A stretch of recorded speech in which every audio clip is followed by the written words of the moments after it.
Ketika Allah ngendikan kepada Nabi, yang dimaksud juga Nabi plus umatnya. Berarti ada tiga bagian. Dan semuanya itu oleh ulama harus dipelajari. Karena kalau nggak dipelajari, nanti itu ada beberapa hal yang paradok. Paradok itu tadodi.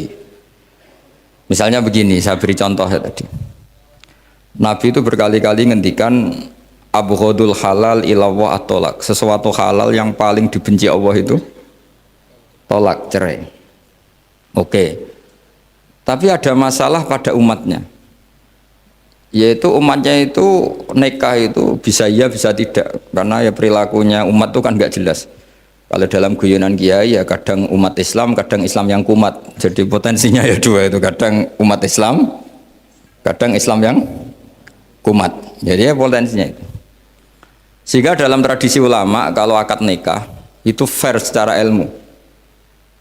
Ya saya ulang lagi, nikah dalam tradisi ulama itu unik. Sebetulnya itu nggak simpatik, tapi harus kita dengar. Sangat-sangat nggak simpatik. Kalau kamu dinikahkan kiai itu biasanya gimana? Uzawi juga alama amarokawahu bihi min imsakim bima'ruf au tasrihim.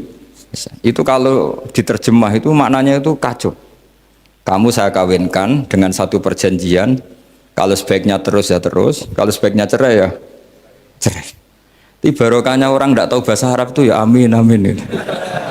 Padahal itu kalimat itu sebenarnya agak kacau, karena pertama nikah sudah uzawi juga alama amarokawahu bihi, saya kawinkan kamu sesuai panduan yang diperintahkan Allah. Panduannya orang nikah itu hanya dua tadi, min imsakim bima'ruf, kalau baik ya terus, au tasrihim bi ihsan, kalau tidak baik ya cerai.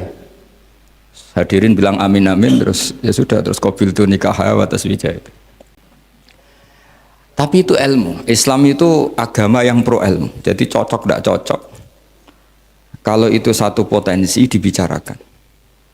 Sehingga setiap khitab kepada Nabi itu terusannya ada kata fa'in tawallau. Muhammad, kamu harus nerangkan Islam itu begini-begini. Tapi kalau mereka menolak ajaran kamu, jadi potensi nerima ya dibicarakan, potensi menolak ya dibicarakan. Nah, makanya ini saya beri supaya barokah ya, dapat barokahnya ulama dulu saya baca ya. Faidatun qala Ibnul Qayyim. Ibnul Qayyim itu muridnya Ibnu Taimiyah. Ta'ammal khitabal Qur'an tajid malikan lahu al-mulku kulluh wa lahu alhamdu kulluh. Azimmatul umuri kulliha biyadi wa masdaruha minhu wa mawriduha ilaihi. Mustawiyan alal arsy la takhfa alaihi khafiyah. Min aqtari mamlakatihi aliman bima fi nufusi abidihi muttali'an ala asrarihim wa ala niyatihim munfaridun bitadbiril malakah yasma'u wa yara wa yu'ti wa yamna wa yuthibu wa yu'aqib wa yukrim. Jadi begini maksudnya, khitab itu otoritas dari minal a'la ilal adna, dari yang lebih kuat ke yang lebih bawah, itu namanya khitab. Kemudian harusnya kita semua sebagai manusia itu sebenarnya orang yang tidak sah memberi khitab, memberi perintah. Karena kita sendiri tidak berstatus khalik, pencipta. Jadi misalnya gini, saya janji sama sampean besok datang ke saya, kamu tak kasih uang. Besok saja saya tidak mesti hidup. Jadi janji itu sudah salah, besok saja saya tidak mesti hidup. Kalaupun hidup saja uang saya terbakar atau dicuri orang. Maka di sini dibutuhkan otoritasi khitab, harus diberikan zat yang punya otoritas penuh, yaitu zat yang nggak akan mati, yang nggak akan lumpuh, yang nggak akan mengalami satu gangguan sosial. Sebab itu dalam pandangan ulama tafsir itu punya akibat, saya ulang lagi, punya akibat bahwa hanya Allah yang berhak memberi khitab. Sehingga saking kerennya Allah itu bisa khitabun lil makdum. Ini di sini nanti ada contohnya. Sesuatu yang enggak ada kemudian Allah bilang kun menjadi ada. Sehingga Allah itu enggak bisa dibantah, enggak bisa ditentang, karena bisa apa saja. Karena asbabul qudrah adalah al-khalqu. Kalau dalam ilmu tafsir, kalau sampean dalam ilmu manusia kan gini, sebabnya melihat itu mata. Kalau dalam ilmu tafsir enggak, yang bisa menjadikan Anda melihat itu menciptakan. Saya ulang lagi ya, jadi kalau dalam ilmu tafsir, Asbabur ru'yah itu al-khalqu, bukan al-basar. Kalau kamu melihat karena mata, berarti setelah jauh tidak bisa melihat. Atau setelah tertutupi tidak bisa melihat. Tapi kalau kamu mengetahuinya karena menciptakan, maka kapan saja bisa melihat. Misalnya gini, saya punya emas 1 gram, kecil sekali 1 gram. Saya tanam di dalam Monas, kedalamannya 1 meter. Mbok saya sudah di Jogja, saya tetap tahu bahwa di Monas kedalaman 1 meter ada emas 1 gram. Kenapa? Karena saya yang menciptakan, yang mengatur itu semua. Sehingga setelah saya di Jogja, setelah saya di mana-mana tahu bahwa di Monas itu ada emas 1 gram dalam kedalaman 1 meter. Sehingga Allah ketika mengatakan, saya ini zat yang super tahu, itu kata Allah gimana? Ala ya'lamu man khalaqa. Ala ya'lamu ana ta ora ngerti sapa man wong zat khalaqa kang gawe sapa man. Masa orang yang menciptakan kemudian tidak tahu? Jadi awal tahu itu karena menciptakan. Tapi kita ini sudah lama jadi bodoh karena kita tahunya pakai mata. Sehingga kita mengatakan bagaimana orang buta bisa tahu wong dia buta. Kalau dia yang menciptakan tetap tahu. Tadi misalnya orang buta di kamar mandinya masang paku atau masang apa, dia tahu kalau di kamar mandi saya ada paku. Kenapa kok tahu? Karena yang masang saya. Nah, ini penting saya utarakan supaya nanti itu gampang analisis ayat-ayat berikutnya. Otoritas itu, otoritas khitab itu harus diciptakan dulu. Nah, baru setelah punya otoritas, saya ulang lagi, baru punya hak khitab. Nah sekarang enggak, para raja, para presiden, para dosen, para kiai itu sering melancarkan khitab, sementara dia enggak menguasai apa yang akan terjadi. Makanya Allah mengkritik kabura maktan indawahi antaqulu ma la tafalun. Itu salah besar ketika kamu seakan-akan memegang otoritas pada sesuatu yang sebenarnya kamu tuh enggak pernah melakukan, enggak pernah ikut menciptakan. Misalnya cong kowe nak nurut aku sebenarnya mesti uripmu kepenak. Otoritas itu dari siapa coba? Urip kepenak ya di luar wilayah kita, kehidupan besok juga di luar wilayah kita. Sampai kita kalau mau ke kuburan itu panduannya Nabi gimana kalau berdoa? Apa? Assalamualaikum daro qaumim mukminin wa inna insyaallahu bikum lahikun. Salam untuk kalian semua dan kita insya Allah suatu saat akan bertemu, insya Allah. Padahal mati itu adalah satu keharusan. Tapi kalau yang di kuburan itu orang mukmin, kita tidak ketemu lagi sama mereka jika kita mati kafir, karena nanti tempatnya beda. Yang satu alamatnya surga, yang satu alamatnya neraka. Maka kata ulama, kata insya Allah di situ adalah kita masih berharap mati dengan status yang sama, sehingga bisa ketemu. Jadi itu artinya gini, di selain Allah itu bilang janji, bilang khitab itu nggak sah. Dulu Kanjeng Nabi Muhammad SAW itu saking yakinnya setiap problem itu ada malaikat Jibril datang, saking yakinnya. Suatu saat ada orang Yahudi tanya, Muhammad kalau kamu Nabi betul, beritahu kami tentang Dzulqarnain, beritahu kami tentang Ruh, beritahu kami tentang Luqman Al-Hakim. Nabi karena reputasi hariannya dipandu Jibril bilang, ya sudah besok datang lagi ke sini tak jawab. Ternyata Jibril nggak datang, padahal semua ditunggu lama nggak datang sampai ratusan. Padahal yang tanya orang Yahudi yang sukanya bully Nabi, lama nggak datang. Lama-lama protes, Jibril ini gimana? Saya dalam keadaan tertekan malah tidak datang. Datang Jibril dengan tanda kutip nyalahkan. Yaitu ada ayat wala taqulanna li syai'in inni fa'ilun dzalika ghadan illa ayasya. Jangan katakan besok bisa melakukan sesuatu tanpa mensandarkan itu semua kepada kekuasaannya Allah Subhanahu wa taala. Akhirnya semenjak itu Nabi mensyariatkan kalau kamu janji harus mengatakan insya Allah.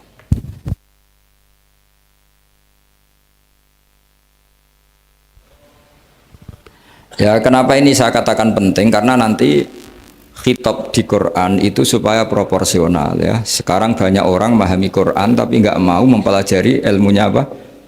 Ilmunya apa? Quran. Termasuk ilmunya Quran tadi ya, ada 3 ingat ya. Khitabun lin nabi itu bisa saja khitabun li ummati. Yaitu dalam kasus-kasus yang Nabi tidak ngalami kasus itu, tapi yang ngalami umatnya. Nah, kenapa khitabnya tetap kepada Nabi? Karena yang bisa komunikasi dengan Allah itu hanya Nabi. Makanya bisa dilihat di ya ayyuhan nabiyyu itu mufrad mudzakkar. Nabi Muhammad itu satu orang yang berstatus lelaki. Kemudian idza talaqtum itu kalian semua. Harusnya kan kamu, karena dari satu orang ke satu orang. Tapi ini enggak. Wahai Nabi, jika kalian umatmu gitu. Jadi karena yang alami tolak itu umatnya. Terus kedua, khitabun lin Nabi, dan yang dimaksud itu memang Nabi, kayak sholat tahajud. Sholat tahajud itu sholat yang memang untuk Nabi. Karena tahajud yang menjadikan punya hak syafaat itu hanya Nabi. Sehingga ngendikane ulama, Nabi itu wajib tahajud, tapi kalau umatnya hanya sunat tahajud. Jadi Nabi itu termasuk ya kelebihannya sekaligus bebannya wajib apa? Tahajud. Tapi bagi umatnya sunat. Kenapa? Karena Nabi ingin sekali punya hak syafaat.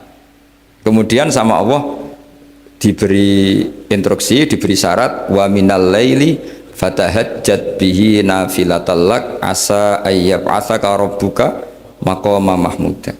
Muhammad, kalau malam kamu harus tahajud supaya kamu nanti diberi hak syafaat. Itu kalau umatnya tahajud nggak boleh sampai diteruskan ayat-ayat sa'ayat asuka, karena kamu tidak punya hak syafaat. Disyafaati saja tidak mesti. tapi Nabi harus tahajud supaya punya hak apa? Dan perlu dicatat syafaat itu hadisnya sahih semua, di Bukhari ada, di Muslim ada. Cuma orang berlebihan cara menolak syafaat atau mengimani syafaat. Ada yang berlebihan ngimani sampai tidak pernah ngamal baik, mentang-mentang nanti dapat syafaatnya Kanjeng Nabi. Ada yang nggak percaya syafaat, itu ya kebablasan juga, padahal itu ada di hadis sahih semua cerita syafaat. Itu khitabun Nabi, dan yang dimaksud memang Nabi. Sehingga umatnya tidak wajib tahajud, tapi Nabi wajib. Terus ketiga, khitabun lin Nabi sekaligus khitabun li ummati. Itu yang dimaksud di hadis Arba'in Nawawiyah, wa inna wa ta'ala amaral mursalin bima amaral bil mu'minin, atau dibalik amaral mu'minin bima amaral bil mursalin, dibolak-balik sama. Yaitu para nabi ya dikhitabi memakan sesuatu yang thayyibat. Para orang mukmin juga kena khitab memakan sesuatu yang apa? Thayyibat. Ini sama. Jadi ya ini ada tiga berarti ya, khitabun lin Nabi, tapi yang dimaksud umatnya. Khitabun lin Nabi yang dimaksud adalah Nabi saja. Terus ketiga, khitabun lin Nabi yang dimaksud plus umatnya. Nah, kajian seperti ini penting. Karena kesalahan Khawarij itu satu kelompok ekstrim yang tidak mengikuti Sayyidina Ali, juga gak ngikuti Sayyidina Muawiyah. Tidak ngikuti Ali, juga gak ngikuti Muawiyah. Disebut Khawarij. Khawarij itu jamaknya Kharijah. Dia keluar dari pikiran ala Sayyidina Ali, juga keluar pikiran dari Muawiyah. Di sini disebut dia khurud. Khurud dari kata Khawarij. Serba keluar, dia tidak ngikuti sana, tidak ngikuti sini. Akhirnya disebut Khawarij. Nah, Khawarij itu orang yang berpikir sesuai kritik yang dilakukan Quran. Tapi mereka lupa bahwa yang punya otoritas kritik itu Allah. Karena yang kalau boleh sama-sama terganggu, kerajaannya itu hanya Allah. Gini saya beri contoh ya. Yang punya hak ketika sepeda motor saya kamu pakai, yang punya hak menentukan itu gasap apa pinjam itu saya apa orang lain? Saya. Ketika yang pakai nggak pamit itu teman akrab saya atau anak saya atau orang yang saya ridhoi, itu namanya gasap apa pinjem nggak pamit? Ya udah, ini harus jelas. Tadi pagi saya ngaji direktorat, saya bilang di fikih itu ada istilah ulima ridhohu, sesuatu tidak pamit formal tapi sudah diketahui ridhonya. Makanya di fikih ada bab namanya mu'atoh, tadi pagi saya terangkan ya. Di perdebatan fikih itu ada bab namanya apa? Mu'atoh. Mu'atoh dari kata ato yu'ati, mu'atotan, saling transaksi yang non verbal tapi maklum. Ya seperti kalau kamu marung itu contohnya, kalau kamu marung di kantin terus makan gedang goreng, itu nyuri apa beli? Coba jawab saja. Kalau dikatakan beli kamu belum bayar. Kalau dikatakan nyuri terang-terangan. Coba kalau mbak-mbak milih mana? Itu nyuri apa beli? Kalau beli belum bayar. Kalau nyuri kok terang-terangan ya. Nggak nyuri apa beli?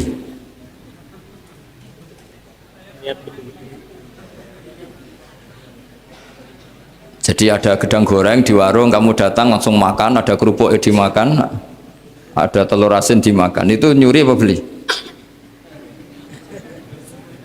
Nah, itu kalau orang fikih dibabkan kitabul bai'il mu'atoh, akad beli lewat jalur mu'atoh.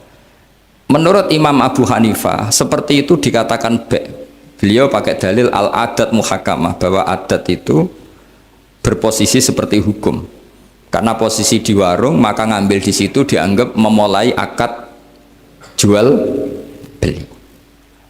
Tapi karena ini sesuatu yang potensi masalah, Imam Syafi'i mengatakan itu nggak baik, nggak sah. Karena nanti kalau asumsi kamu gedang goreng itu 1.000 ternyata diregani 5.000 kan mangkel. Nah itu resikonya di situ, ya kan? Tapi kalau misalnya itu dikatakan, makanya Imam Syafi'i mengatakan itu profesional. Itu namanya ghormu. Ketika Anda bayar 5.000 itu namanya tebusan kesalahan. Jadi Imam Syafi'i melihat itu tidak jual beli, tapi tebusan kesalahan. Sehingga kalau saya jadi hakim, misalnya pembeli bilang asumsi saya 1.000 Gus, terus kata kata penjual, enggak Gus itu tak jual 5.000, saya harus memenangkan memenangkan siapa? Penjual, karena penjual adalah pemilik gedang goreng itu dan posisi yang makan adalah perusak barang orang lain. Gitu. Sehingga dimenangkan penjual, ya dimenangkan penjual. Kenapa dimenangkan? Karena cara berpikir fikih, karena dia yang punya otoritas itu, punya otoritas kepemilikan. Itu dalam fikih madzhab apa? Syafi'i. Itu penting dalam analogi surga dan neraka. Orang khawarij itu kalau ada orang dosa, itu dikatakan sudah tidak Islam lagi, dia sudah keluar dari Islam. Orang dosa itu wajib disiksa oleh Allah. Mereka bilangnya ya wajib. Dalam kelompok Islam itu ada kelompok namanya khawarij, orang yang sangat ekstrim dalam berpikir. Dia mengkafirkan orang yang melakukan dosa apa? Besar, dihukumi kafir. Tapi pendapat ahli sunnah enggak, orang dosa besar ya dosa saja, tapi tidak usah dihukumi kafir. Kenapa? Cara berpikir ahli sunnah, surga neraka itu milik Allah. Kalau yang punya saja enggak apa-apa, ngapain ada yang ribet? Yang punya surga neraka itu Tuhan, dan Tuhan memanggil-manggil orang yang salah itu disuruh tobat, anibu ila rabbikum, wahai hambaku yang berlebihan, yang masih dosa, ayo kembali ke saya. Kapan saja kembali ke saya tak terima. Sehingga dalam madzhab ahli sunnah, otoritas khitab, otoritas kepemilikan yang berhak ya yang punya, orang lain itu nomor 2. Sehingga tadi kalau Anda bawa kayak motor saya dan Anda teman akrab saya, tidak pamit saya, kalau saya bilang itu nggak apa-apa ya nggak apa-apa, kalau saya bilang apa-apa ya apa-apa, nggak penting orang lain. Sehingga ini wilayah yang agak sensitif, tapi ini ilmu, mau tidak mau kita harus dengar. Sehingga di fikih ada bab ulima ridho. Misalnya ada orang makan gedang goreng di warung terus ditangkap Pak polisi, wah ini pencurian, mesti bakulnya nggak terima, enggak pencurian, memang tak jual. Nah, yang kasus begini, ini yang kasus, ini mungkin kasusnya anak-anak yang masih kos atau masih mahasiswa. Warung kantin dijaga ibu-ibu, ada anak makan lahap, dikira belinya cash, setelah dimakan ternyata akadnya utang. Nah, itu pertanyaannya itu halal apa enggak? Karena asumsi baiknya monggo-monggo, karena apa sudah mengkhayal nanti ada sekian uang cash didapatkan, ternyata nyatet atau hutang. Nah kalau ngomong di depan, Bu saya mau makan di sini hutang, kira-kira enggak boleh. Wah itu ada sekian PR, makanya saya sering muji orang-orang yang enggak alim. Enak-enak orang tuh orang enggak alim karena enggak kesulitan seperti ini. Kita sebagai peneliti fikih itu sering kesulitan. Nah sama Anda misalnya naik Grab atau naik taksi atau apa, ketika Anda naik itu posisinya gasap apa pinjem, dikatakan akad sewa belum bayar, dikatakan pinjem nanti harus bayar. Jadi ada sekian masail fikih yang jadi perdebatan. Nah, Apapun itu nanti kata finalnya itu dia yang punya, yaitu supir taksinya atau baeknya, penjaga warung tadi. Nah, sehingga hukum itu bagi orang lain sudah tidak sah kecuali bagi yang punya. Nah di sini ini kelihatan benarnya mazhab ahli sunnah wal jamaah. Ahli sunnah mengatakan apapun salahnya seseorang setelah dia beragama Islam itu wilayahnya Allah. Kita tidak bisa berbuat apa-apa. Makanya ada ayat laisalaka minal amri syai'un aw yatuba alaihim aw yu'adzibah. Muhammad, meskipun kamu kekasih saya, kamu tidak punya otoritas menentukan si A dimaafkan, si A disiksa. Otoritas itu hanya bagi saya, kata Allah. Sehingga banyak orang yang Nabi kurang srek karena membunuh pamannya Hamzah malah dikasih tobat sama Allah, namanya Wahsy. Wahsy itu orang yang Nabi gak suka karena pernah membunuh Sayyid Hamzah di perang Uhud. Tapi sama Allah marah dikasih tobat. Sa'labah yang sering ibadah di masjid, sering iktikaf, saking seringnya ibadah itu sampai digelari hamamatul masjid, merpatinya masjid. Tapi na'udzubillah beliau malah berakhir dengan su'ul khatimah. Kita tidak pernah tahu. Kenapa begitu? Karena begini, wilayah yang absolut itu hanya milik Allah Subhanahu wa Ta'ala. Sehingga Nabi kalau ketemu Wahsy ya bilang, iman kamu sudah saya terima, Islam kamu sudah saya terima, tapi saya ini manusia, tolong sembunyikan wajahmu dari saya, karena kalau saya ingat kamu itu mangkel, karena ingat kamu pernah membunuh Hamzah. Tapi saya sebagai Nabi harus nerima iman kamu, karena Nabi itu gak boleh dendam. Tapi kalau mangkel-mangkel sedikit kayaknya agak boleh mungkin ya, mungkin itu ya. Tapi profesional, Nabi sebagai manusia nggak berkenan melihat Wahsy, tapi sebagai Nabi legowo terhadap imannya Wahsy. Tapi Allah sendiri yang ngendikan laisa laka minal amri syai'un aw yatuba. Coba orang munafik, kayak apa salahnya orang munafik? Tapi ketika Allah ngendikan tentang orang munafik gimana? Wa yu'adzibal munafiqina in sa'a aw yatuba. Allah bisa saja menyiksa orang munafik insya'a kalau berkehendak aw yatuba, atau Allah mengasih tobat. Nah, karena pendapat ahli sunnah itu lebih valid sesuai ayat-ayat Quran, maka yang diikuti mayoritas di dunia adalah mazhab ahli sunnah wal jamaah. Dan itu dimulai cara berpikir yang sederhana, yang berhak menentukan khitab ya yang punya, titik itu saja. Yang berhak menentukan khitab ya yang, lah tentu yang punya alam raya ini hanya Allah Subhanahu wa Ta'ala. Makanya Allah mensifati dirinya Malik Yaumiddin. Kita tidak bisa. Makanya bahaya ya, pikiran-pikiran kayak Khawarij itu bahaya. Sampai nggak usah tanya saya. Lalu Khawarij kalau di era modern siapa Gus? Anda provokator kalau tanya gitu. Ya itu tidak boleh provokator. Pokoknya pikiran itu salah karena membatasi otoritas Allah Subhanahu wa Ta'ala. Allah itu paling tersinggung kalau sifatnya dipakai, dicatut. Di Sahih Muslim itu ada riwayat, di hadis Muslim termasuk hadis Sahih itu Bukhari dan Muslim, itu ada seorang soleh sujud. Pas sujud dia diinjek orang preman, kira-kira seperti itu kalau sama diinjek. Terus si yang sujud tadi bilang gini, wallahi, ada kata wallahi, wallahi la yaghfiru wallahu laka, demi Allah, Allah tidak akan maafkan kamu. Saat itu juga Allah ngasih wahyu kepada Nabi di zaman itu, bilang ke yang sujud, pahala sujud tak cabut, dia tidak punya pahala, dan yang menginjek dosanya tak ampuni. Terus Nabinya tanya, kenapa ya Allah? Saya tersinggung, kata Allah, hanya disetatuskan nggak bisa memaafkan. Padahal wa anal ghafir wa anal akhid bidzunub. Saya adalah zat yang bisa maafkan, bisa nyiksa. Kenapa status saya tinggal satu?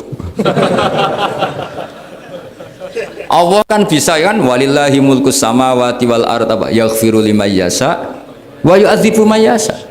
Tapi si yang sujud tadi menstatuskan Allah hanya satu, yaitu yu'adzib, menyiksa. Itu kata Allah, kok enak, saya ini Tuhan, bisa menyiksa, bisa mengampuni, kenapa status saya jadi satu? Kamu kan mesti gak terima. Status kamu dihilangkan satu, terima enggak? Gak terima. Sebagai suami kamu tetap punya dua status, bisa meneruskan nikah, bisa menceraikan. Coba status kamu tak ambil satu, nggak boleh menceraikan. Istri kamu gendut, walek, cerewet. Wah, posingnya bukan main itu. Sama mbak-mbak juga sama. Sebagai istri harus nurut sama suami gini-gini, tapi juga punya hak rafa, hak mengajukan gugatan cerai jika suaminya tidak jelas. Mau nggak dicabut status hak rafa? Nggak mau. Kalau punya suami walek, jelek, senang goda perempuan lain, itu kan. Nah, Allah itu punya status bisa memaafkan, juga punya status bisa menyiksa. disiksa. Terus orang-orang yang sok soleh dengan tanda kutip itu kadang-kadang inginnya Allah tuh nyiksa terus sama musuhnya. Kalau sama dia memaafkan terus. Terus corong Jawa kan aku mbahmu tapi kan gitu kira-kira. Kok enak gitu. Nah. Jadi ya sudah seperti itu. Lagi-lagi kata kuncinya apa? Beri otoritas itu hanya kepada Allah Subhanahu wa taala karena dia adalah pemilik otoritas sejati. Sehingga zaman Nabi siapa saja itu ya mungkin orang kayak apa dulu Khalid bin Walid. Perang Uhud kalah itu panglimanya orang kafir zaman itu siapa? Khalid bin Walid. Dan dia melakukan pembunuhan masif zaman itu. Tapi dia dikasih tobat. Namanya Khalid bin Walid. Tapi Sa'labah yang tukang di masjid kadang berakhir seperti itu. Ya sudah, akhirnya kita mau tidak mau ya sudah introspeksi. Sampai sesoleh apapun kita selalu diajarkan doa ya muqallibal qulub tsabbit qalbi ala dini. Karena kayak apa kalau hati kita dibolak-balik? Karena cara berpikir tentang Islam dan tentang ateis atau tentang kekafiran itu mirip satu visi. Makanya ini hati-hati mahasiswa karena senangnya berpikir sendiri. Ada ngelantur kemana-mana. Saya beri contoh. Sampai kalau sekarang masih miskin, berbahagialah. Karena miskin itu mudah jadi orang dermawan. Kalau orang sudah kaya itu ribet. Coba misalnya sampean jadi santri saya, tak contohkan. Biasanya santri kalau sama kiainya akan loyal. Kamu miskin punya ayam 2, tak minta 1 boleh enggak? Boleh, padahal itu 50%. Ya, terus punya uang 100.000, tak minta 50.000 kira-kira boleh enggak? Boleh, padahal itu 50%. Tapi kalau kamu kaya, punya uang 1 miliar, tak minta 500 juta, boleh nggak kira-kira? Padahal itu berapa? 50%. Gampang mana dermanya orang kaya sama orang miskin? Untuk mengamal 50, itu mahasiswa yang masih miskin-miskin, uangnya hanya 100.000, nraktir temannya habis nggak masalah. Padahal itu berarti 100%. Uangnya 50.000 diminta temannya dikasihkan semua. Padahal itu aset satu-satunya. Nah, Sa'labah itu cara berpikir gitu sehingga Allah tersinggung. Saya beri contoh ya. Sa'labah itu singkat cerita kan kalau habis jamaah salam langsung lari pulang. Terus ditanya sama Nabi, kenapa kamu kesusu pulang gitu? Istri saya di rumah masih belum pakai baju karena gantian sama saya. Saking miskinnya tuh baju itu gantian. Sama nggak usah bayangkan lalu di rumah telanjang kayak apa, berarti kamu porno berarti tidak boleh. Pokoknya ceritanya seperti itu, tidak usah lari gantian pakai itu. Singkat cerita ya Rasulullah, buat saya ini didoakan kaya sampai 3 kali Nabi bilang bisa saja miskin itu lebih baik bagi kamu. Lama-lama sampai memaksa Nabi, akhirnya Nabi berdoa. Terus beliau kaya dan Sa'labah agak salah, dia nggak minta paket kaya barokah tapi mintanya kaya saja, diturutin kaya. Pertama punya kambing di pegunungan ya, kalau di Arab itu kan kambing diletakkan di Jabalen, Mabinal Jabalen, di antara 2 lembah itu 40 sampai 80 sampai 4.000. Singkat cerita ketika 40 Nabi sudah memerintahkan sahabat diminta zakat. Berarti kalau 40 itu 1. Kalau 80 kira-kira 2. Ya sudah gitu. Sebetulnya ketika 40 kalong 1 terkurangi 1 zakat itu kan ringan karena masih 39. Ya kayak tadi kamu punya uang 1 juta, jangan 1 juta, 500.000 sudah agak berat kamu. Tidak, gini saja, tak beri contoh betapa mudahnya dermawan bagi orang miskin. 1 juta itu kan zakatnya berapa? 25.000 ya. Rubul usyur kalau dalam bahasa Arab itu berapa? Kalau bahasa kampus kan berapa? 2%, 2,5 ya, 2,5. Itu bahasa keliru sebetulnya. Sama ikut saya saja. Saya itu berkali-kali saya pernah nggarap matematika, cepet-cepetan mbak pakar matematika itu mesti cepet saya. Karena saya ini agak bedui. Orang bedui itu cara berpikir itu lebih gampang. Jadi kalau orang Arab, tak ajarin matematika Arab ya. Itu nggak ada porogapit. Jadi begini cara berpikir orang Arab itu berpikir bertahap. Ya kalau 2,5 itu kalau orang Arab bilang rubul usyur apa? Rubul usyur, 1/4 dari 10. Jadi kalau orang Arab berpikir bertahap. Jadi misalnya 1 juta, 1/10-nya berapa? 100.000. Terus 1/4-nya berapa? 25.000. Jadi disebut rubul usur, seperempat dari 1/10. Jadi 1 miliar, cari 1/10-nya dulu 100 juta, terus seperempatnya. Sehingga nggak usah porogapit ruwet. Jadi orang Arab kalau bilang 1/10 sama 1/20 itu tidak bisa. Karena nanti dadak porogapit. Orang Arab bilang al usur atau nisful usur. Misalnya zakatnya apa itu zuru, berarti 100, 1/10-nya berapa? 10. Terus orang Arab kalau misalnya pertanian kamu biayai zakatnya 1/20, orang Arab bilang bukan 1/20, nisful usur. Berarti berapa? 100, usurnya 10, separuhnya 1/10, berarti 5. Lah 5 ini bahasa kamu apa? 1/20. Ya, bahasa orang kampus 5 kan 1/20, kalau 10 1/10. Kalau orang Arab bilang apa? Usyur atau nisful, kan gampang gitu. Ya saya ulang lagi ya, berarti kalau 1/10-nya 1 juta, usurnya berapa? 100. Nisful usur 50. Ya, gampang mana matematika Arab sama matematika ini sama? Daripada sama nggak porogaf itu pusing saya lihat itu. Ya sudah gitu aja, pokoknya diusurkan semua. Orang Arab kalau bilang tuh diusurkan semua, berarti 1 juta.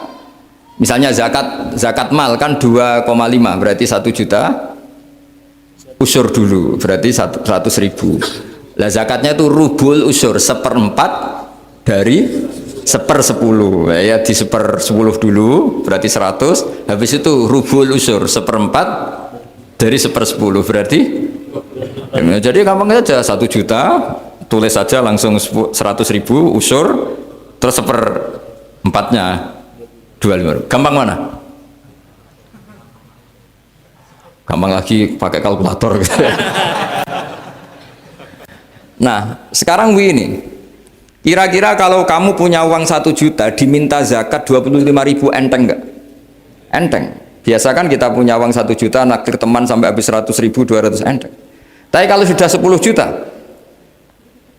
10 juta berarti rubul usurnya berapa? 250. Kalau 1 miliar 25 juta. Wah itu sudah pikiran kamu kan bikin toko baru, bikin konter baru. Nah kalau 100 miliar berapa? 200. Nah, sak labah ini ketika dimintai zakat ketika 40 enggak, masih kambing 40 enggak mau, 80 enggak mau, sampai hampir 4.000. Kalau 4.000 misalnya digawe rata-rata 51 aja, digawe bulat ya. Berapa sebenarnya? Per 1.000 kan 20. Ya kan? Per 1.000 kambing kalau dipakai 50 saja, per 1.000 kambing berapa? 20 kan? 20. Kalau 4.000 80. Kira-kira itu misalnya dipakai 50, apalagi itu 40 lebih banyak lagi. Akhirnya ngomentari sahabat yang disuruh Nabi ngambil zakat, wah ini tidak zakat, pemerasan. Karena jumlahnya sudah signifikan. Maka kalau kamu ingin dermawan sekarang, itu bisa dermawan 50%. Itu punya 2 ayam kurus lagi. Diminta masjid untuk syukuran, mas bawa aja. Punya kambing kurus 2, kata kamu hanya itu, ada panitia masjid minta sumbangan, kasih aja 1, sudah ngamal 50%. Tapi kalau punya sapi limusin 2 yang per 1 harganya 70 juta, kalau diminta 1 kan nilainya tetap 50%. Gampang mana orang miskin sama orang kaya ngamal? Orang miskin. Terus kedua hebatnya orang miskin itu kalau ngamal itu dramatis. Oh, itu. Betul itu. Jadi makanya kenapa Nabi suka orang miskin. Loh, saya pernah ditanya, saya ini punya teman yang kaya raya. Dia biasa ngamal 1 miliar, 2 miliar. Dia nggak terima sama fatwa saya, Gus kenapa Anda masih muji orang miskin? Ngamalnya tuh banyak saya sekali ngamal bisa 1 miliar, setengah miliar. Tapi kata saya, ngamal kamu itu tidak dramatis, nggak seru kata saya. Terus dia tanya, kok bisa Gus?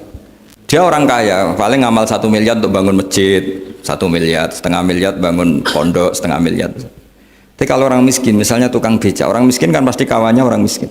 Kan nggak mungkin orang miskin utang Abu Rizal Bakri, utang Yusuf Kala, kan nggak mungkin. Kenal saja ndak. Orang miskin kan utangnya sesama orang miskin. Itu pasti itu kan hukum sosial itu. Nah ternyata itu apa? Hari itu anaknya ndak makan, hari itu istrinya mau kelahiran. Utang sesama miskin, diutangi 50.000. Tapi uang ini dramatis, kalau hari itu nggak makan mati. Artinya apa? Ada orang amal 1 miliar untuk bangunan, kadang aksesoris, yang satu ngutangi 50.000 tapi taruhannya nyawa.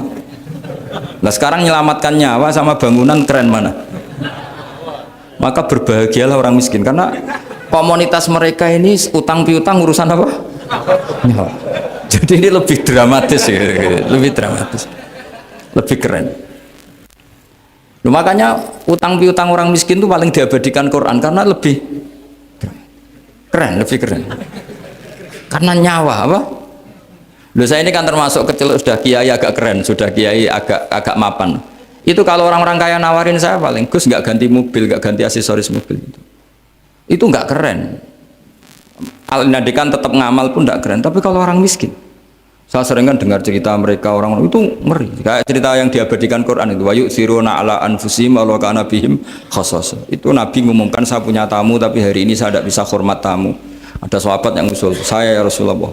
Perlu dicatat dulu di Arab tuh nggak ada warung, nggak ada GoFood, nggak bisa kamu pesen online terus. Wah nih nanti delivery gitu nggak bisa. Nah terus akhirnya datang ke rumahnya, datang istri saya ada makanan, ada hanya untuk jatahnya bayi. Terus ya sudah, bayinya kamu tidurkan supaya jatah itu dimakan tamunya Rasulullah. Tapi kan jatahnya orang satu, tamunya kan malu kalau nggak ada yang nemanin. Terus ya sudah, lampunya dimatiin, pura-pura kamu nemanin. Wos yang satu ya ada piring sama sendok, pura-pura nemanin, yang satu makan betul. Itu diabadikan Quran. Karena apa? Dramatis gitu.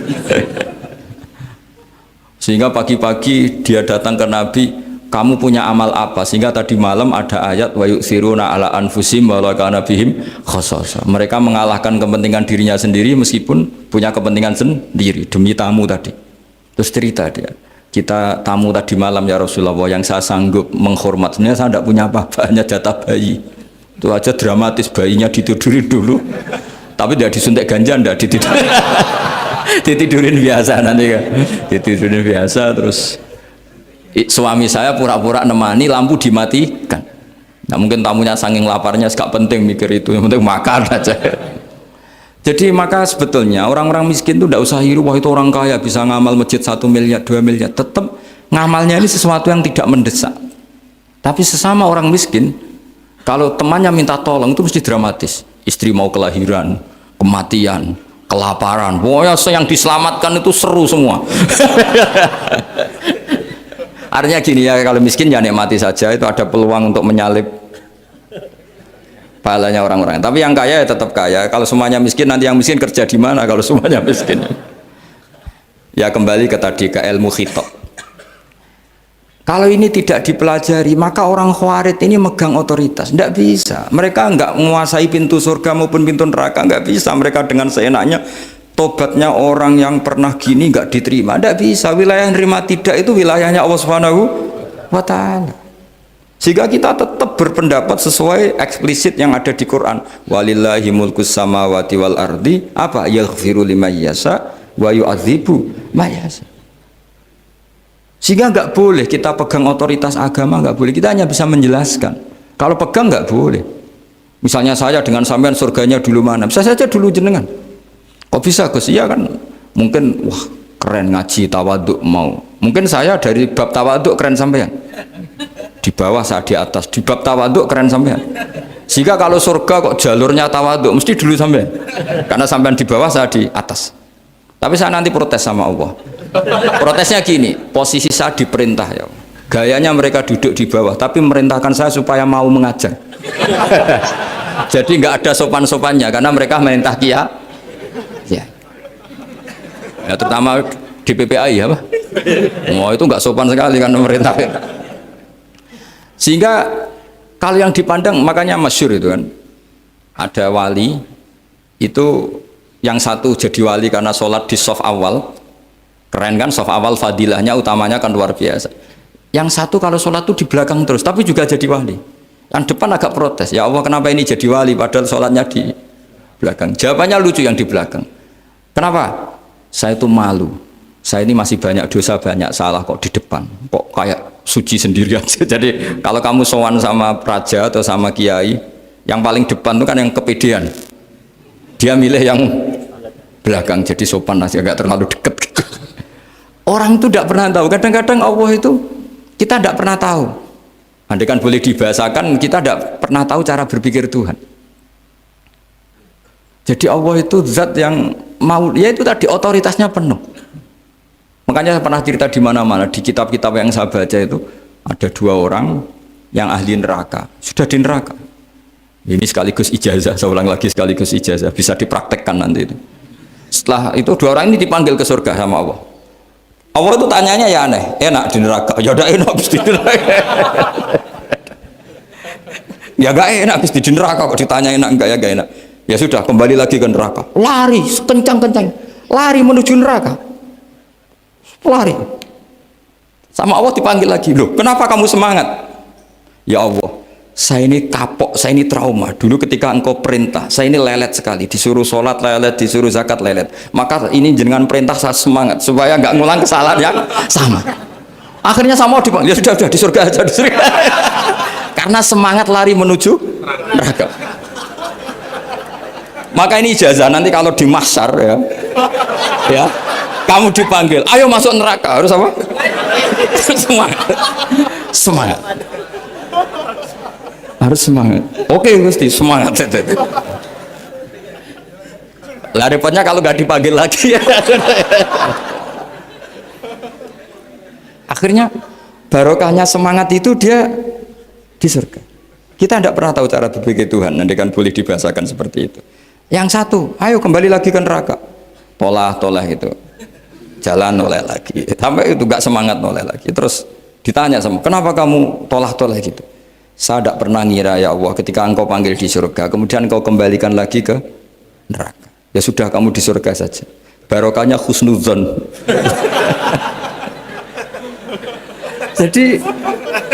jadi Tuhan itu unik. Makanya dalam tradisi ulama itu ad-dinu ar-riwayah, agama itu riwayat.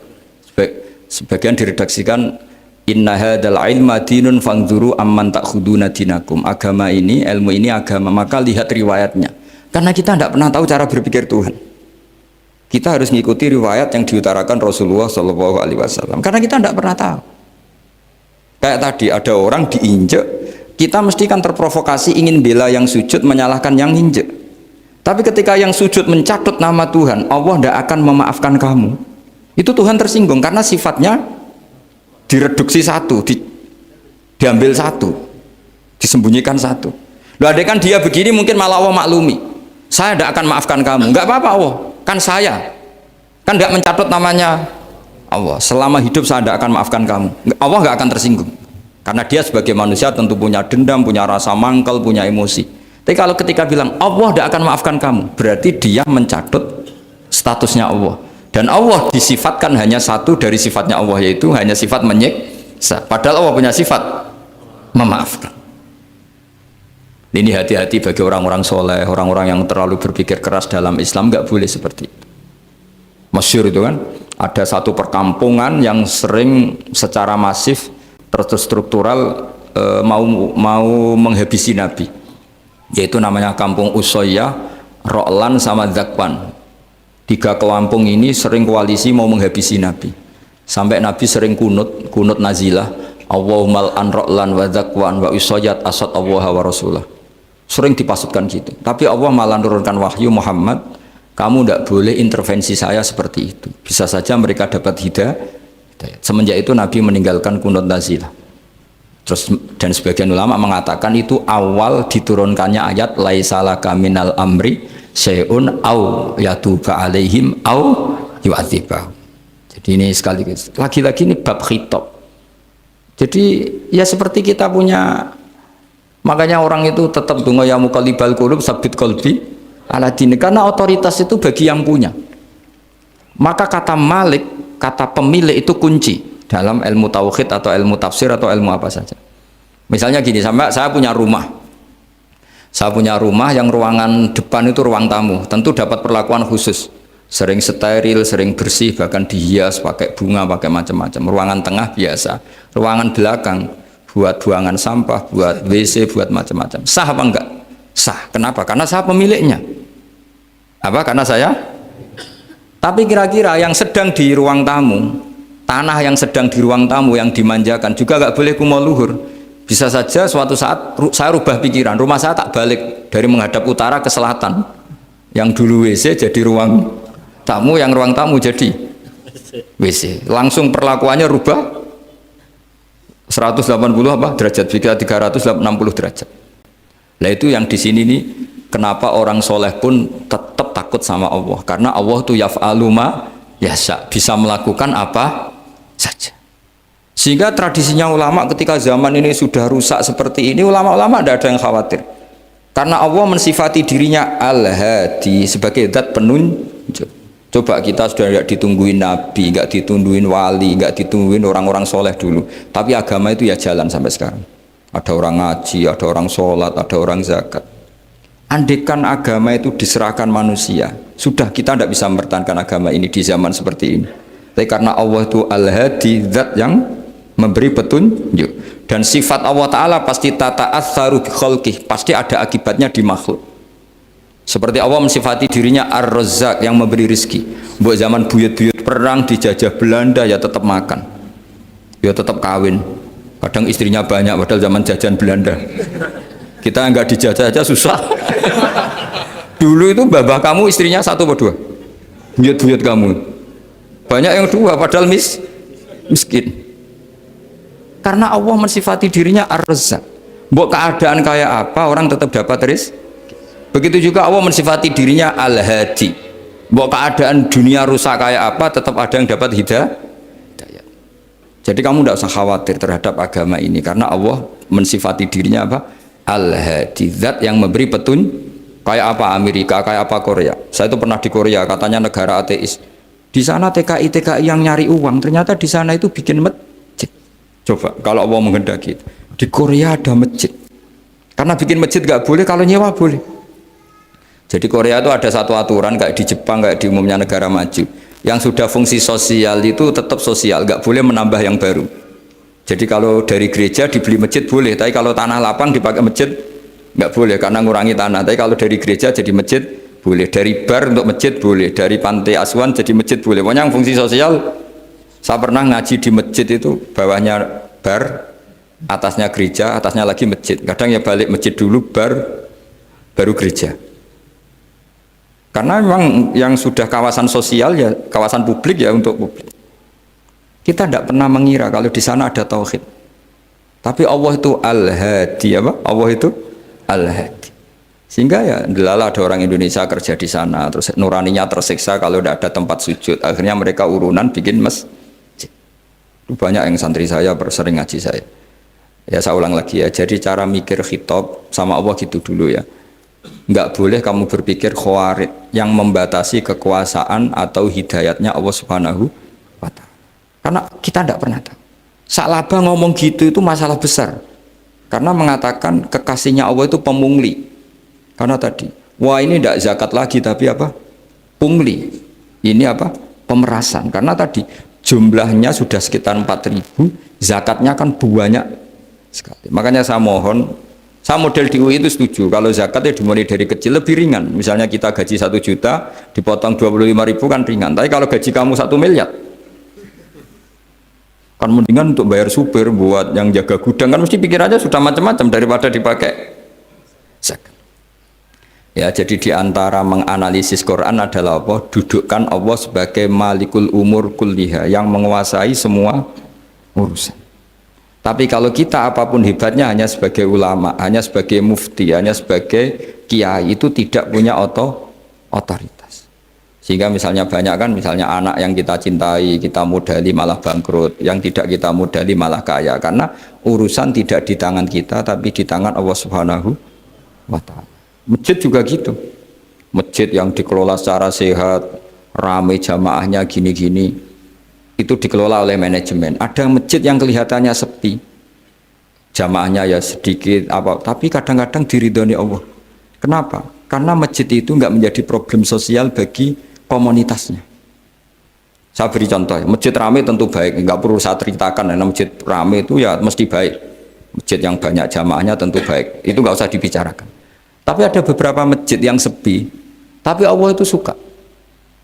Kenapa? Karena lembaga agama itu nggak boleh mengganggu sistem sosial. Jadi kita tidak pernah tahu cara berpikir Nabi. Yaitu banyak kan sahabat habis sholat duhur, ba'diyah di masjid, qobliyah di masjid. Apa kata Nabi? La taj'alu buyutakum kuburan, cung nak apik aja mbok entek-entekno ning masjid. Omam ya bagai keapian. Rumah kamu jangan jadikan kuburan. Jadi sholat sunatnya di masjid, ba'diyahnya di masjid. Pulang-pulang tanya, "Mah, makannya di mana?" Terus marah-marah karena kurang disediakan makanan. Kan lucu kan? Di masjid qobliyah, ba'diyah, pulang-pulang tanya apa? Makanan. Tersinggung lagi kalau belum disediakan. Akhirnya apa? Anak-anak kita yang kecil kenangan melihat bapaknya itu apa? Bapak itu orang yang kalau dari masjid tanya makanan dan marah kalau tidak kesampaian. Coba kalau kamu datang dari masjid sholat, kenangan anak kamu apa? Bapak itu orang yang kalau datang dari pergi sholat. Sehingga kenangan anak-anak kita ini melihat kita sholat sujud di rumah. Jika Nabi membahasakan apa? Jangan jadikan rumah kamu sebagai kuburan, kasih jatah sholat. Sehingga ulama mengatakan jamaah itu paling baik itu di masjid untuk jamaah fardu. Untuk sholat sunat beberapa malah sebaiknya di rumah. Sehingga saya ini sebagai kiai ya sering bingung. Bingungnya kadang ada orang terlalu overacting, ingin masjidnya ramai sehat. Yang satu enggak. Saya ini sering dipamiti, biasa akhirnya bingung. Bingungnya ya barokahnya ngalim itu bingung, kalau nggak ngalim malah nggak bingung. Karena ya sudah harus gitu.